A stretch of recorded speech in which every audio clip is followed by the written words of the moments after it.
নমস্কার বন্ধুরা, আরো একটি নতুন ভিডিওতে আপনাদের সবাইকে স্বাগত। আজ আমি আপনাদের তৈরি করে দেখাবো গুড় চিতই পিঠে বা গুড় আজকে পিঠে। অনেকেই হয়তো এই পিঠে তৈরি করে খাননি। আর বন্ধুরা, এই পিঠে তৈরি করতে না লাগবে আমাদের মাটির সরা, বাড়িতে থাকা অ্যালুমিনিয়াম কড়াই দিয়েই কিন্তু এই চিতই পিঠে তৈরি হয়ে যাবে আর খেতে অপূর্ব স্বাদ হয়।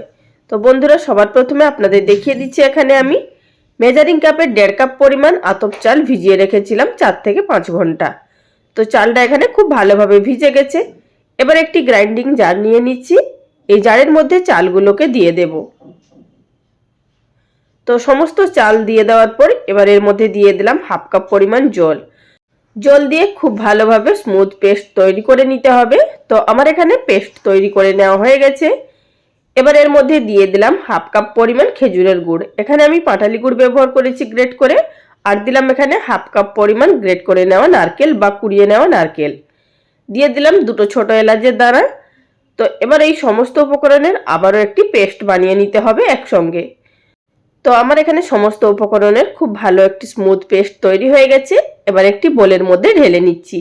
আমি এই পিঠের মধ্যে আরো কিছুটা পরিমাণ ড্রাই ফ্রুট ব্যবহার করব। তার জন্য গ্যাস ওভেনের উপরে একটি কড়াই বসিয়ে দিয়ে দিলাম এখানে 1.5 টেবিল চামচ পরিমাণ ঘি। ঘিটা দিয়ে দেওয়ার পর ঘিটা যখনই মেল্ট হয়ে যাবে, এর মধ্যে দিয়ে দিচ্ছি কিছুটা পরিমাণ নারকেল কোড়া। প্রায় 1 মুঠো পরিমাণ নারকেল কোড়া এখানে ব্যবহার করছি। আর এখানে আমি যে সমস্ত ড্রাই ফ্রুটগুলো ব্যবহার করছি এগুলো কিন্তু সম্পূর্ণ অপশনাল।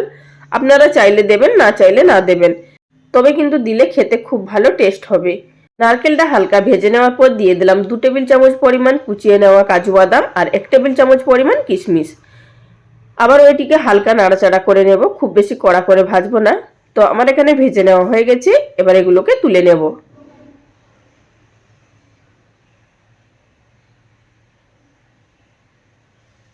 তো ড্রাই ফ্রুটগুলো তুলে নেওয়ার পর এগুলো নিয়ে সরাসরি আমরা দিয়ে দেব ব্যাটারের মধ্যে।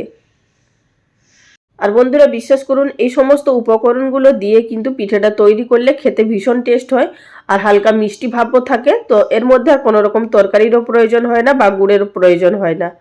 তো আবারও ভালোভাবে মিশিয়ে নেওয়ার পর সবশেষে দিয়ে দিলাম 1/2 টিস্পুন পরিমাণ বেকিং সোডা।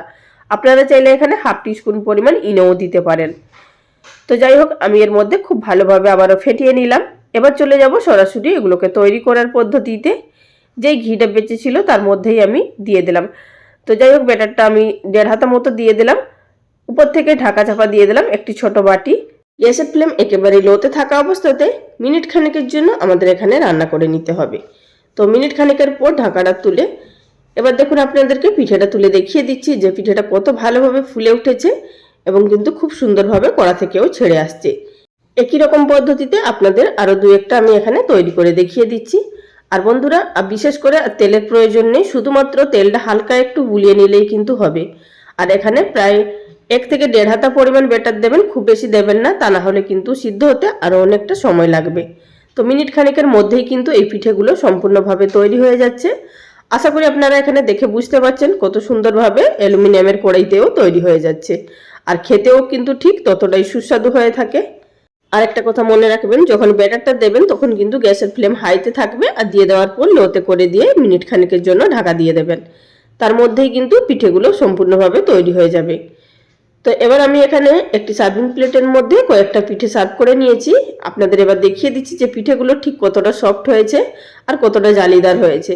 আশা করি আপনারা এখানে দেখে বুঝতে পারছেন যে পিঠেগুলো ঠিক কতটা নরম হয়েছে এবং কতটা জালিদার হয়েছে। বন্ধুরা, আমার কথাই নয়, আপনারা নিজেরা একবার বাড়িতে বানিয়ে তৈরি করে খেয়ে দেখবেন, তাহলেই বুঝতে পারবেন এই পিঠের স্বাদ কতটা হয়। আর পিছন দিকটাও কিন্তু কালারটা খুব সুন্দর এবং জালিদার হয়ে থাকে। অন্যান্য চিতই পিঠে কিন্তু বাচ্চারা খেতে পছন্দ করে না, তবে কিন্তু এই চিতই পিঠে বাচ্চারাও কিন্তু খেতে খুব ভালোবাসবে, যেহেতু এর মধ্যে ড্রাই ফ্রুট দেওয়া আছে এবং গুড় দেওয়া আছে। আশা করছি আজকের আপনাদের এই ভিডিওটি খুব ভালো লেগেছে। যদি ভালো লেগে থাকে অবশ্যই লাইক কমেন্ট করে জানাবেন। আজ এই পর্যন্ত। আগামী দিন কোনো এক নতুন রেসিপি নিয়ে আবারও হাজির হয়ে যাব। সবাই ভালো থাকবেন। নমস্কার।